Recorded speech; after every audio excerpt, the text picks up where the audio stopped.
Wallace and myself and Prime Minister for a great evening with a grouping of members of the Jamaican community. So it was good to be able to provide some updates and take tough questions as always, and to discuss avenues for deepening diaspora partnerships and boosting investment for national growth. On the matter of the war in Gaza, just allow me to touch on that quickly, because issued late last night a response in the press to... Guys, please listen to this, it's very important. A statement that had been issued saying that Jamaica's silence on this issue and our failure to exercise solidarity with Palestine, that, I hear people uttering, adjectives about it being embarrassing, etc. In fact, there was a learned individual who actually said that, and I don't know, maybe what I heard was edited text, but he said that it was embarrassing that developed countries like the UK were present recognizing Palestine while Jamaica was in hiding, when Jamaica recognized Palestine last year. Mm-hmm. So I really ask sometimes when people want to discuss matters that are of national, have importance for national reputation and global reputation, that whether they are doing sufficient research and making sufficient inquiries about these matters, and or their sister head, Prime Minister Motley, spoke in her statement about a crisis of truth globally, and a lot of people have really hearkened to this concept, this crisis of truth. And I just invite us here in Jamaica that while we celebrate headlines that bring attention to this type of concern, that they recognize that those issues need to start at home, that democracies are a threat and multilateralism is a threat where truth is no longer valued. So I was going to let the release just go, because I know that it wasn't true. Prime Minister spoke on the matter, and I have repeated in the press what he had said. We recognized Palestine last year. We have not only issued statements nationally at the heads level within CARICOM, at the foreign ministers level within CARICOM, at CARICOM caucus level within the UN, at the ambassadorial level. But we have always, historically, we have always supported Resolution 242, which is the one that calls for a two-state solution. When we recognized Palestine last year, we also indicated that this was, to us, still remain the safest path to having both states, both peoples living in security and peace. It won't be easy. It was never recognized or thought that it would be easy, and the road is clearly a difficult one. We have called for a ceasefire. We have condemned actions on both sides, and the reality is that we don't practice our diplomacy in a performative way. We don't. We believe we should be at the table, we should engage, we must always be the voice of reason, we must always be a respected voice, and we continue to make every effort so to do. And so I just encourage individuals who are passionate about these issues, because I recognize that where emotion runs high, sometimes you may veer away from fact. But if we are indeed to combat a crisis of truth globally, we need to make sure that we don't create the same issues nationally. And so I just encourage those who are interested in these issues to look back at the facts, to look back at the consistency of our positions, and indeed to ensure that we keep our democracy sound by making sure that we put truth at the forefront at all times. So thank you for your time and attention. I appreciate it. Very much. Don't go yet. We're going to take the questions from the media, and of course, as you heard, this is an environment for truth. We give you the facts and we give you truth in this room, and we have Rashid Nangle, who is going to be marshalling the media this morning. We'll take some questions for Minister Johnson Smith. We'll take a few, and then we will go into the cyber presentation, and then we'll have some more questions after. Good morning, everyone. Thank you, Minister. Just a gentle reminder, we're asking persons who have your question, please stand, state your name and the entity you are from.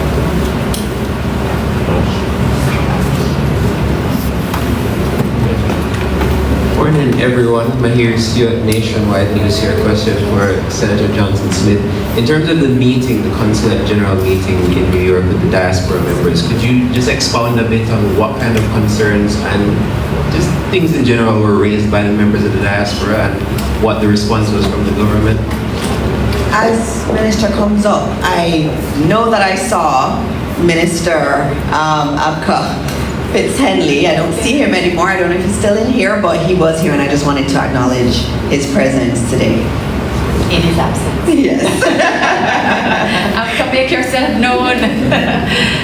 Thank you very much for the question. So, surprisingly, most of the questions surrounded health infrastructure. The very, very first question was about the government's approach to mental health in light of the suicide of Tyra, of blessed memory, and what is our approach on the multilateral agenda in respect of suicides and mental health. Another question was about health infrastructure and the availability of resources. The other question was about the ability to donate, what our philanthropic, what processes can be even further improved, and in particular around the reduction of costs and the waiver of more levies in respect of philanthropic donations by the diaspora. There were questions about business, about investment, and about making it easier to invest.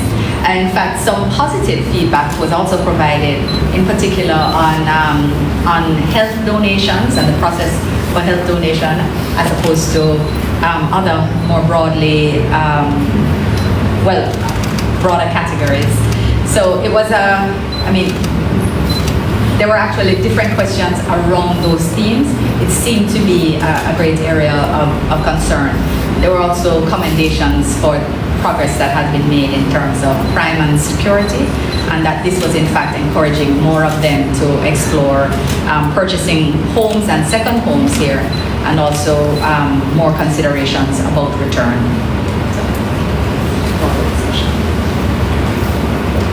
Thank you, Mahiri. Hi, good morning. I'm Moy Harriet from CVN. Minister, you mentioned or you explained why Jamaica was missing from the vote. Are you in a position to say why Jamaica decided against walking out alongside other countries during Israel's Prime Minister's address? Yes, and I've actually said so publicly already. I am happy to repeat that this is not the practice of Jamaica's diplomacy, that we prefer to listen, to be at a table, to engage, whether we agree or disagree. As I just stated earlier, that we are not performative in our practice of diplomacy. The walkout, as I understand, it wasn't even a walkout by the whole UN. UN is 193 members. I think the greatest estimate I saw was 70. I'm not sure at what level. And as I stated before, we're not judging countries who choose to act in this way. We're not criticizing them. That's their choice. But the reason Jamaica, or one of the reasons that Jamaica is always a respected voice, is because of our willingness to always engage. And that is something we don't resile from. We are not a chest-beating administration. We're not ego-based. We're not image-based. And we are really focused on solutions. So we called for the things which we believe are important, as we have continued to. And being present, or rather not being present, would not have advanced or harmed a position in any way. So I cannot explain anymore beyond what I have already stated. All right, thank you. Minister Maurice Dixon, my next question is for you. So There was a recent report from UNICEF which stated that for the first time in history, the global prevalence of obesity among school-aged children and adolescents aged 5 to 19 surpassed that of underweight in 2025. Now, Minister, within the last few months alone, you've spoken extensively about nutrition in school because, as we all know, hungry kids can't learn, right? But what concrete measures are being put in place to ensure that Jamaica isn't trading one problem for the next? So in this case, we're trading hunger for obesity. All right, that's a very good question, and as always, I acknowledge you as a Prime Minister Youth Awardee. But the question around nutrition is a big one, and I think if you listen to our Minister of Health, he's always talking about the issues surrounding nutrition and also just non-communicable diseases. There's actually something that was quite surprising to me recently. I met with an expert on dementia. We think dementia doesn't have anything to do with children, right? And he was showing that the data in the Caribbean is showing that we're one of the highest prevalence for dementia. But the data also shows that dementia starts from when you're in school. And so the things that we're doing in school are very important if we're going to have these children live long lives. And so the issue of nutrition is very, very important. We have our school nutrition policy now, and what we did over the holiday, and our PS is here, we worked with the cooks across the entire system. We brought them in, they did training, and this is not just regular training. It was actually one of the things on my list that I didn't go through, so I actually have a whole long section on it right here. And so 300 school cooks across Jamaica were trained by Heart NSTA, and it's called the Range Cook Job Qualification. And what was happening here was that we were teaching them how to provide nutritious meals. And so it's not chicken and rice every day. So what we've done is to do new menus for the schools. We've also looked at innovative ways to deliver vegetables. So even with young children, when they see the green things, they don't want it. And so we were teaching them how to hide the nice vegetables in their food. We're also looking at how you can cost effectively, because that's another important thing, how to cost effectively deliver nutritious meals. And so that training was being done because we understand that it's not just us using words, it actually has to have action. And so those 300 cooks are set to receive their qualification. It's a NC-TVET qualification that they'll become official range cooks. So they're getting certified, they have their piece of paper, which is what you want. You want to also empower them to think differently about the nutrition of our children. So we're doing that work. We're also emphasizing physical education, because that's key. Because you want them to eat properly, but you also want them to be active. And Jamaica Moves in Schools is very big, and we are continuing to emphasize that and emphasizing physical activity at the same time. So you're correct that we have to be very careful, because the problems we see in older Jamaicans, the NCD problem, we start early. It starts at a young age. And so we understand that in the Ministry of Education, and that's why we're taking steps like this. And you'll be hearing more initiatives that we're doing in terms of nutrition in the schools. Thank you. Good morning, everyone. My name is Brenna Brown. I'm a student studying business and IR at Wimona. I'm also a member of our Model UN team. So my question is, of course, to Senator Johnson Smith. It was mentioned during the briefing that Jamaica and New Zealand will be leading the resolution mandates implementation review at UN80. So which UN resolution implementation mandates would Jamaica, along with New Zealand, prioritize first in this process? Good question. Okay. A for the question. but I'm not going to get A for the answer because we're at the very start of the process. And as chair, we wouldn't really want to predetermine how the process is going to, well, what the process will prioritize or not. As I indicated, it's over 2,000 mandates that have to be assessed. So as to whether they're going to use a timeline or use a subject matter line, that's still being worked out and being worked out in consultations. Because one of the great successes that we've had, and we had it in the Pact for the Future a year ago, is that the process that Jamaica led, and that one was together with the Netherlands, was the only process that actually had a full consensus at the end, because we're really very intentional about how we bring everyone on board. So part of that is not predetermining and allowing views to be taken on board first. But thank you for that thoughtful question. I'll let Ambassador know he needs to be on being watched. Yes, we have 2 more questions. One. All right, Minister, again. All right, so I believe Minister Johnson-Smith just mentioned that suicide concerns came up during the General Assembly, is that correct? Came up at the diaspora. The diaspora, all right, thank you for that correction. And it's been a national conversation in recent weeks because of reports that we've seen from several, different parishes across the island, especially among our children. Now, Minister, you've been vocal about wanting, other kids to report bullying in schools, which bullying is being cited as one of the factors, or believed to be one of the factors. But to borrow the term used by the JTA, what targeted approach is being implemented by the ministry to address this issue of bullying in schools? All right, I'm going to start, and my PS can also join and add to it. Bullying is an issue. And one of the things I'll say to Jamaica, go back to the manifesto. In the manifesto, there's an entire section there on bullying, and that was a priority of this administration. This is an administration, when we write manifestos, we write it based on real knowledge of what's happening in our system. This issue of bullying is something that I saw as I went around to schools. It is actually a conversation I started a few months, many months before the election with UNICEF. Because you don't want to do interventions that are just piecemeal. Because a lot of times in Jamaica, we do, okay, this seems right. It feels right. Let me do this intervention. Let me work with the students in this way.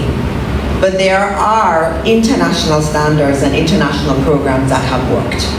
And the key thing for me in going to UNICEF was saying, we have this issue. It's an issue you see in other countries. And there must be standards in relation to how we address it. And also studies that have been done that show that this approach works and that doesn't work.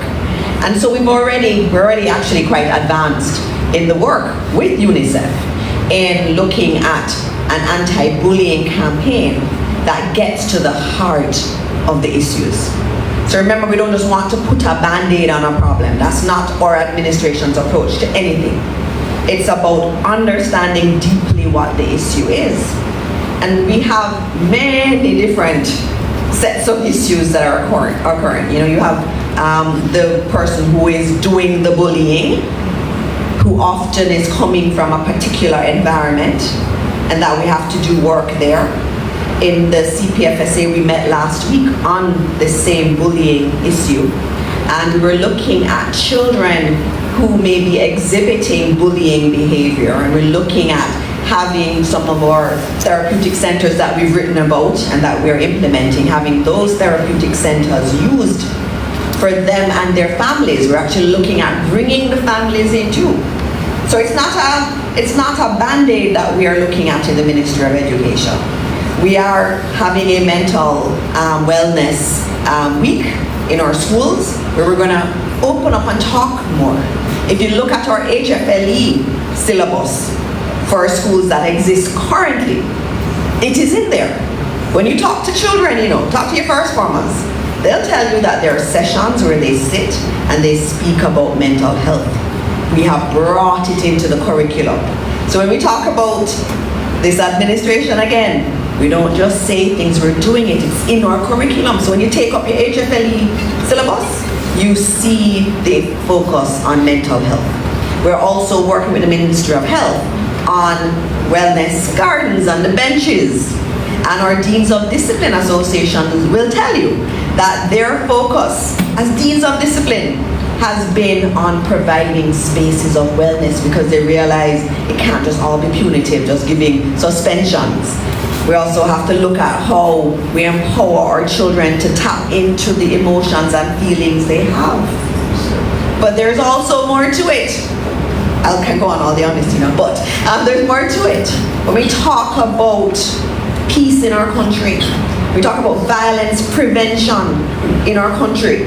So that work that our Violence Prevention Commission has been doing is critical.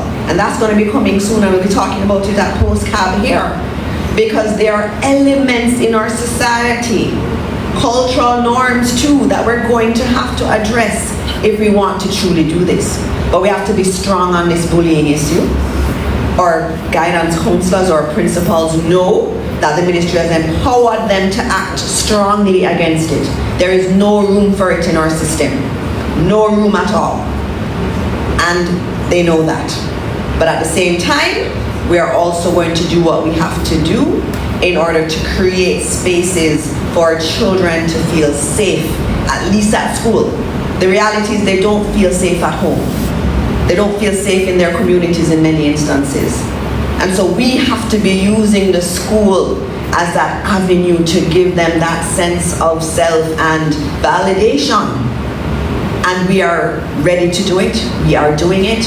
You're going to hear the anti-bullying campaign. You will be hearing also when we have our Wellness Week in schools. It will be across the entire country, where we're going to be putting in place a lot of these initiatives. We also have already hotlines that our children can use. They are using it. We have been disseminating it a lot more across the system. So if anyone is having any kind of mental health challenge, and I always tell people it's okay. It's okay. In Jamaica, sometimes you don't want to admit it, but we have to demystify it, break it down, stop making it seem like a stigma. There are Jamaicans who are struggling with their mental health for whatever reason, and it's okay. And there's help. There are hotlines that we have.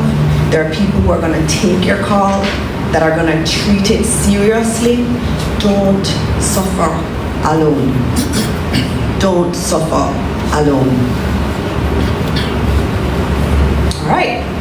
Okay, those weren't what I was expecting, but I'm going to move on. And I have someone who is quite dear and dealing with a very, very important matter, and especially for our guests and also for the media who are here. It's an area that's very important, and it is cyber security. And October 1 is starts Cybersecurity Month.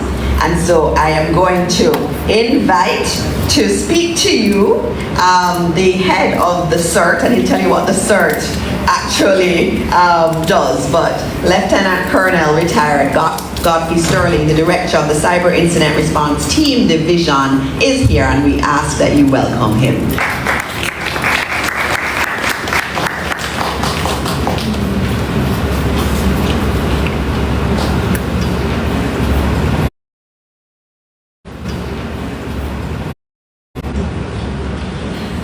Thank you, Minister Dixon, and in the interest of time, I will work with the protocols already observed. Minister Johnson Smith, I enjoy your presentations as always, and I look forward to working more closely with you on the diasporas to bring cybersecurity to more Jamaicans in a shorter time. So Cybersecurity Awareness Month really is something that we do yearly. We started in 2015. This represents our 10th year commemorating the month. And it also coincides with the 10th year of existence of the Cyber Incident Response Team Division within government. The challenge we face this year, 2025 in particular, has been that in looking back at 2024 and in some cases in 2023, the challenges globally have not changed, and the attitude globally towards fixing these challenges have not improved. So globally, the theme has not changed, and while we have changed the national theme, we kept it in sync with the global theme, because what we really want is to impact all our constituents at the mindset level,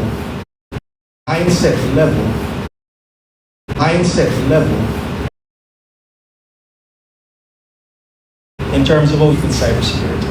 And so the people at forward, what are the risks that are associated with cybersecurity and how we approach it?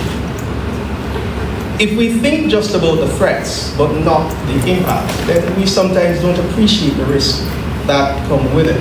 And so when we talk about how we are going to mitigate vulnerabilities and remediate breaches, we have to look at how we do so securely.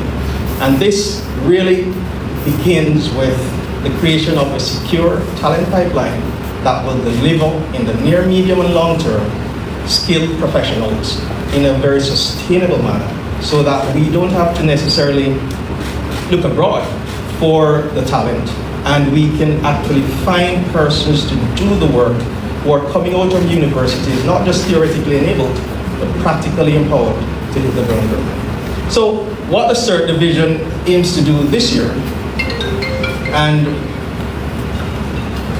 very fortuitously, October has 5 weeks this year, if you look at it that way.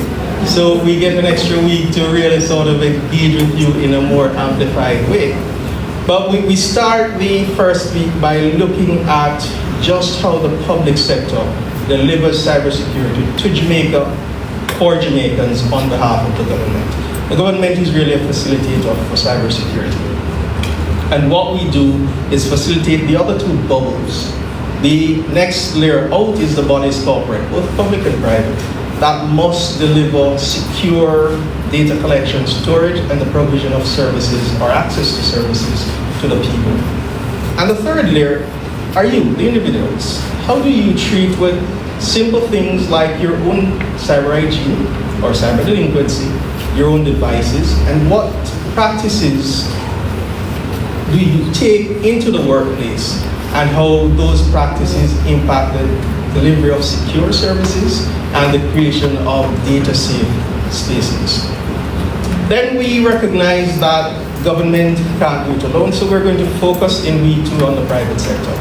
And here we're looking primarily at the medium, small, and micro enterprises, recognizing that for a lot of these enterprises, cybersecurity for them is still the concept, it will not happen to me. But as we look to leverage technology, a lot of these entities are doing PCI type data collection. So you go, you use a card or you use your phone to pay for services and goods. They're taking that information, they're storing it, sometimes in very insecure manners. And so what we're trying to do is to bring them on board so that they appreciate cost-effective and sometimes free services that can help them to improve the security of your data at the point of collection, while it is stored, when it is in transit, and to ensure that they can demonstrate that they destroy your data when they no longer have a need for it. Week 3, we're going to look at the citizenry in communities. We've started this with the Ministry of National Security, with our community cyber programs, and we've had 2 so far. One in Kingston, one in Montego.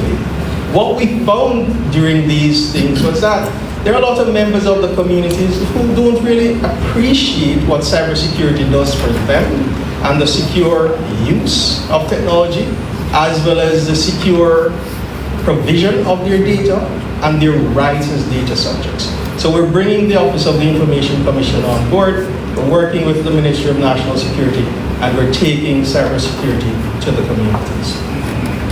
For week 3, as we do each year, is really to focus on the schools, the children. 2 years ago, we pivoted from focusing on university students, and we started looking at the primary level. And the idea here is that the next generation of cyber professionals, warriors, are not people who look like me, not even people who look like you. They are the toddlers who are running around with the little blocks and the phones, taking your phones, they're using their tablets. Those are the next generation of cyber professionals. But if you go into a primary school and you ask, what does a cybersecurity professional look like? Nobody really knows. So we're going to, over the next 5 years, create the content, teach or train the teachers to deliver this content, and work it into the curriculum. We've already started the work with the Ministry of Education, Skills, Youth and Information, and we're going to ensure that this is not just a one-off for the 5 years, but a sustainable process. At the secondary level, we recognize that there's an ICT curriculum in place. We're going to add cybersecurity to that. We'll develop the content, train the deliverers of this content, and we're going to make it so that by the time you get to Fifth Form or Upper Six, you appreciate the career paths, you appreciate the value of cyber, and you are willing to see cyber as a viable career opportunity. At the university level, we're going to, with the UCJ, the University Council of Jamaica, conduct a desk review of all the currently approved cybersecurity programs. What we're looking to do here is to streamline the delivery of content and to ensure that it is being done to international best practices. Where there are gaps, we will work with the entities to fix these. But we also recognize that the persons leaving university, while theoretically empowered and enabled, can't do the work practically. So if you deliver a cybersecurity program, we're going to see whether or not you have the capacity to deliver the practical component. If you have it, but it needs work, we will help you to fix it. If you don't, we will help you to build it. This requires significant partnership, and cybersecurity, as I've always said, is a team sport. In week 4, we're going to focus on the national critical infrastructure, our energy sector, transportation, telecommunications, those engines of efficiencies that drive national progress. And we have to do this because the compromise of any of these entities will have significant knock-on effects for everybody concerned. And to do that in practical terms, when we look over the last 2 years at the cyber activity within the financial sector, we have chosen the financial sector as the area of focus this year.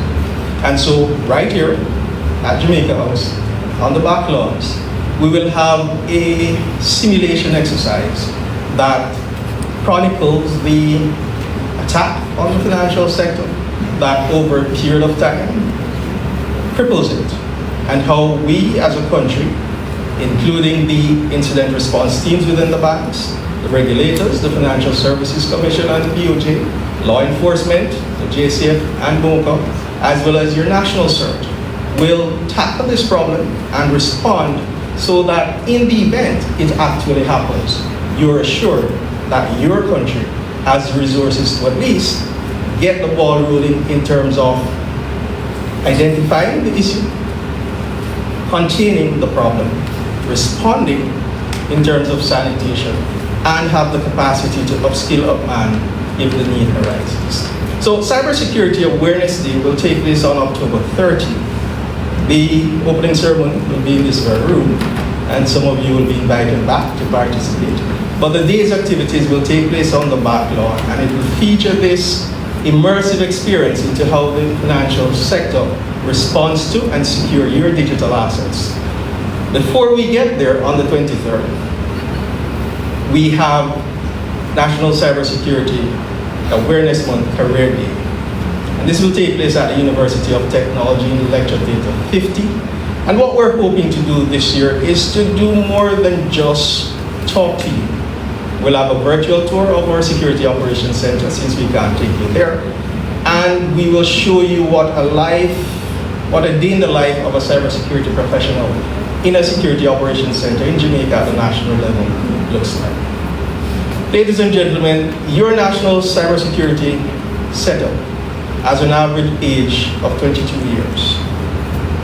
That's how young the team that protects your country is. And the idea here is that as persons like me step away, succession planning is in place and the future is guaranteed. We will have a number of marketing strategies that we have implemented. We have already had the think tank at the GIS, and this went well, if we may say so ourselves.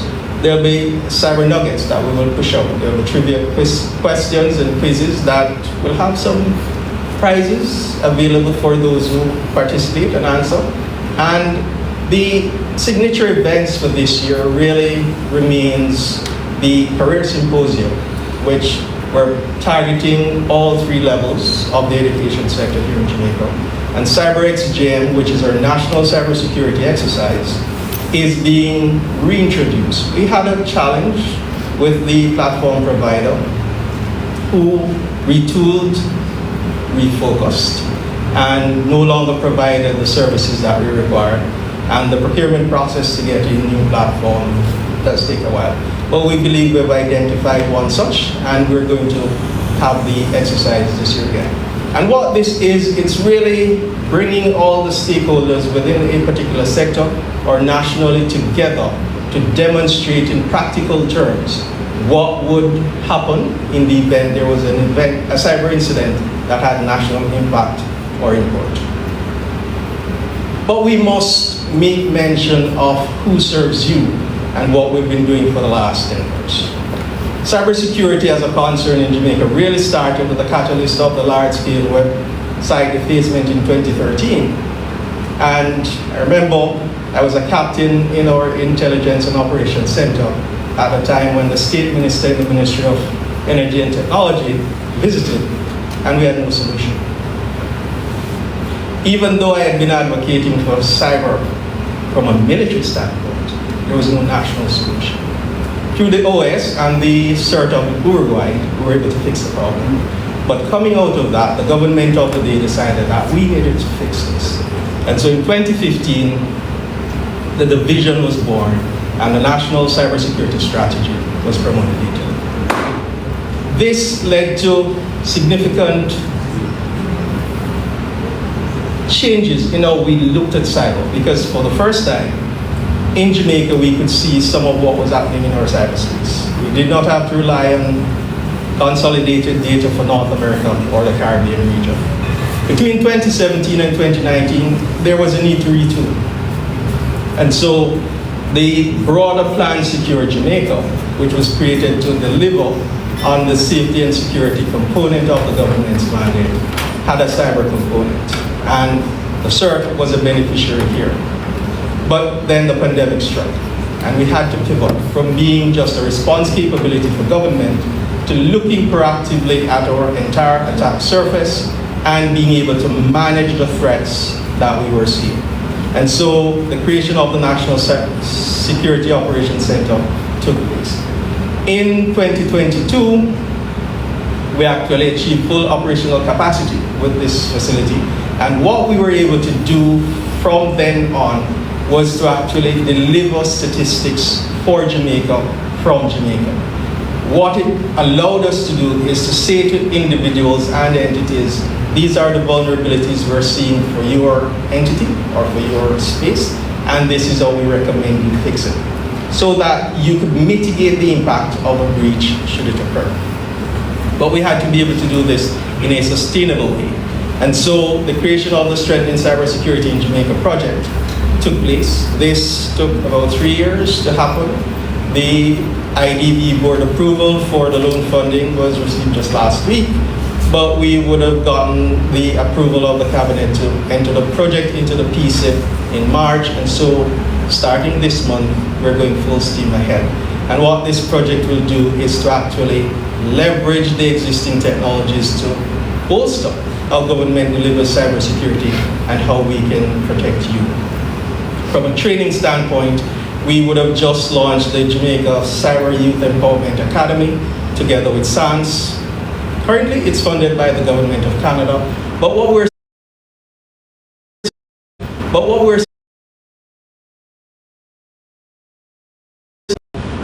seeking to do in the region, and we're hoping to keep it going after the funding by the Canadians. Within the financial sector, working with the BOJ, post the 2023 breach of the FSC, we created CCJM, which is a secure trusted platform for participating banks and the regulators to work with law enforcement and the CERT to secure more robustly the financial sector. Just yesterday, we closed the applications for the Vincula LAC program, where we invited 500 Jamaicans from all walks of life to apply for cybersecurity and other digital training. The program was oversubscribed by almost 25%. And we're looking to push this sort of engagement forward to ensure that the cybersecurity talent pipeline is secure and is sustainable.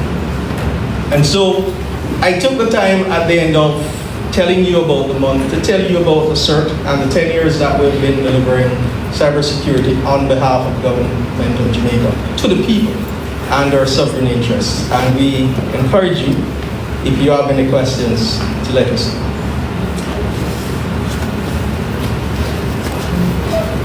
Thank you very much. It's a very important month, and I know the work that you do, a lot of it is very quiet work being done behind the scenes. Whenever there is a cyber breach, the team at the CERT, whether it's in the public sector or the private sector, is actually quite involved in terms of trying to contain whatever breach there is and also trying to respond and working with them. So that's something for Jamaicans don't know that government does. So if a private sector entity has a problem, they are breached, the CERT actually works with them and provides services and helps them. So it's very important work that's been done. I'm very glad to hear that the funding is coming in place for some of the additional equipment that's needed. But it is really fantastic work that the team does, and I want to thank you and congratulate you. Are there any questions?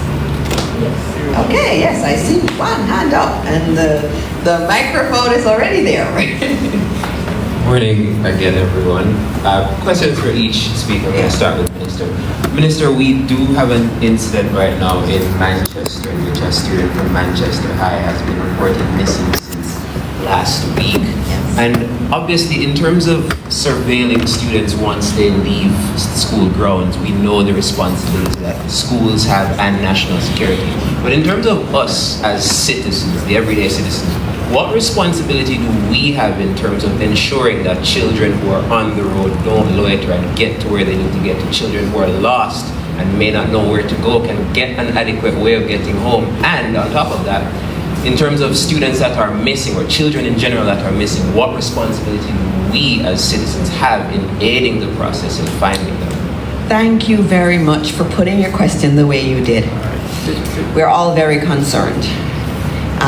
This morning I did speak to the Commissioner of Police on this particular matter to get an update on the search. They're working really hard. The military has been involved. Even the fire brigade is involved. They've been scoring CCTV cameras around the area trying to locate him. They've not been successful, but they're not stopping. But it's important. He was seen at particular areas, and it's important that all of us see children as our children. Every child is ours. And this notion that we had in the past that every child was ours and that raising children was a community affair, we have to get back to that. I have reports of students missing schools because in particular areas they're out at commercial spaces, hanging out at the time of school. But those establishments allow them to come in when they should be at school. It's a responsibility that all of us have.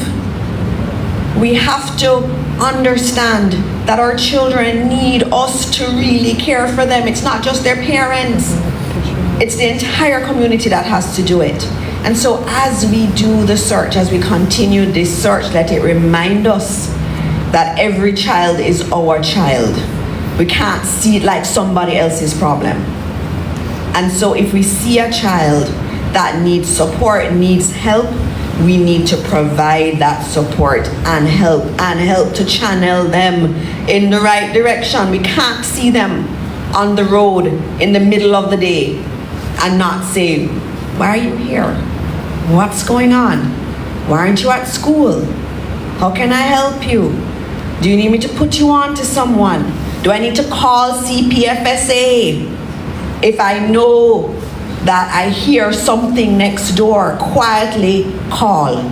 Every child is our child, and every child matters. So we are praying really hard for his safe return. The police, they're doing everything. This morning when I called the commissioner, he had just gotten his briefing from the commanding officers. And so this is not something being taken lightly. It is something that we're all quite concerned about. Another one. Cybersecurity question. Oh, cyber. I guess my question from a cybersecurity standpoint would be, in terms of the average citizen and maybe even the average business, what would you say is the most common mistake that we make on a daily basis where our cybersecurity is concerned? Thank you for the question. The short answer would be that we think it won't happen to us.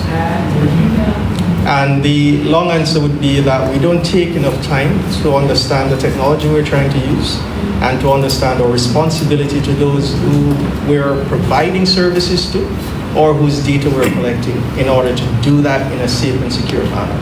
When we look at some of the most egregious breaches that we've responded to, it comes down to misconfiguration of perimeter security systems. What does that say to us? It's either that the systems were not set up properly, either through the use of persons not qualified to do it, or just cutting corners. But in the end, your data was at risk.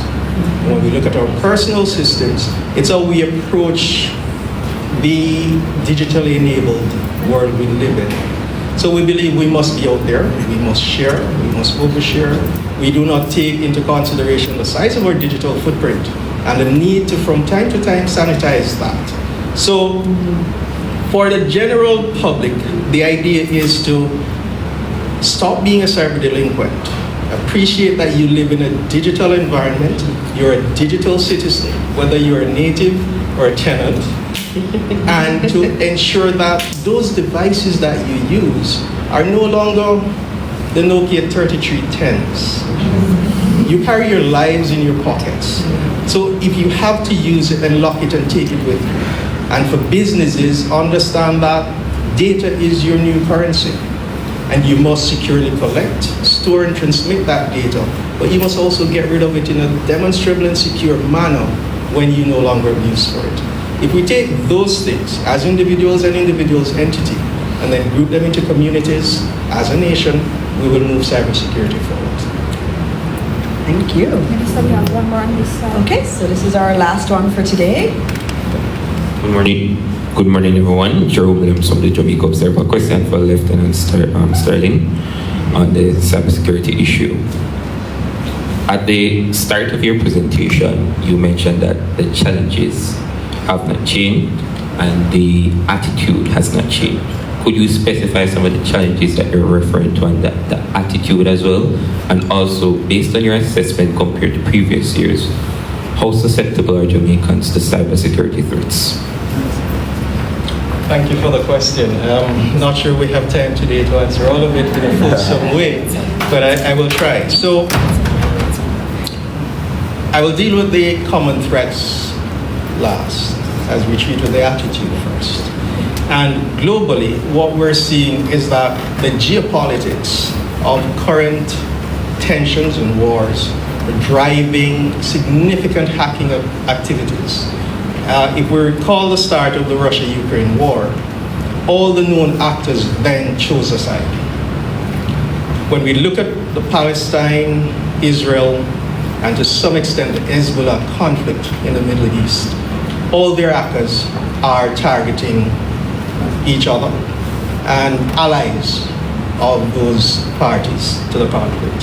What it means is that the region, which is seen to have a significant attack surface with soft targets, become very enticing to hackers as they seek not only to target the parties in the conflict, but also to target associates of, with a view to get in through a third layer or a third border, if you will look at it that way. Now, Couple that with the fact that cybercrime, if it were a nation, would be the third largest economy in the world, behind only the US and China. What we have is a situation where your data, access to your systems in an unauthorized way, represents significant financial gain for those who are willing to do it. The attitude towards this globally has been fueled by the neo-nationalism that is now really sort of taking over the world, where countries are looking inwards rather than to their neighbors for certain things. And so what you find is that technologies that could help small nations like ours secure certain systems become very difficult to access. So if we look, for example, to buy certain technologies out of, say, the US, the State Department has to be involved, and they have to approve the export of those technologies. So when companies, public or private, are doing significantly sensitive work to get the technologies to adequately secure their operations is very difficult. And when you take that down to the individuals whose attitude to cyber is such that they're cross-pollinating the use of devices with personal and corporate work, and they're bringing those challenges back into the workplace. Many workplaces don't have a quarantine period. So you leave for the weekend, you use the corporate device, you come back on Monday, you plug into the network. There's no quarantine. So you're bringing whatever you did on the weekend into your corporate space. Now, if you take that to look at the threats, as we move towards digital currencies, the ability to infiltrate or to compromise crypto exchanges is very lucrative. When we talk about the breaches of your credentials, username, password, sometimes privileges, we don't take that very seriously. So for Jamaica, an island of 3 million people with 3.05 million concurrent connections daily on the internet, more than 70% of which come from a mobile device, and more than 50% of that, 70%, coming from single IP addresses, which suggests that every individual is connected by more than 2 devices. What we have are credentials out there that work in the organization, that have been compromised, have not been remediated, and so when we find it, we can actually get into the organization. Our responsible action is to lock the account and contact the organization. But for the cyber criminal, it's a treasure trove. So the common threats are the compromise of credentials. And oftentimes it's not the actual entity that you work in that has been compromised, but you use your corporate credentials to sign up on questionable sites and platforms. They get compromised and your credentials get stolen. The second is how you treat with data loss prevention. We do not do it. So anybody in an organization with access can send anything out of the organization. And so what you find is that emails are sent, data is copied. The use of thumb drives, for example, is not something that should be allowed in certain workplaces or even for certain individuals based on what they do and who they are. But it happens. And then thirdly, social media and what we put out there. And the fact that to feel that we belong, we overshare. It's compounded by the Internet of Things. The smart doorbell, the smart door lock, the smart speaker, the smart fridge, the smart washer. For these things to be smart, they're always listening to you. So even though you're not giving it instructions, it is listening, it is digesting, it is transmitting, so that it can build a profile and refine an algorithm to better serve you. But where does that data go? Now, in terms of some of the things that we can do, is to actually take a step back. And the first thing as individuals we need to do is ask ourselves, is my digital footprint optimal for me? Do I need to reduce it? Do I need to sanitize it? The second thing is my device optimally maintained? Am I patching? Am I upgrading? Am I updating? The third thing is, who has my digital secrets? Do I share my passwords? Do I share the SSID for my Wi-Fi at home? Many of the modern routers allow you to create segmented Wi-Fi setups at home. So your guests don't have to use the one you use, your children don't have to use the one you use, and if you work from home, you can create an even more secure version. So we have to take those things into consideration in order to halt the cyber delinquency and begin to raise our cyber hygienic practices so that we improve that. If as individuals we practice that and take it into the businesses, then we will drive the change to have better policies, better systems, and better ability to recognize when challenges occur. And then the biggest problem, we have to get over the feeling of being a victim when something does happen. We must report it because us at the CERT cannot manage what we can't measure. And that low or no reporting is our biggest challenge to cybersecurity. I saw a lot of scared faces in the audience. What he is saying is correct. Even just what we click on. There have been some WhatsApp incidents, Colonel, of WhatsApps being taken over because persons clicked on links. So be very careful when you get a file sent to you.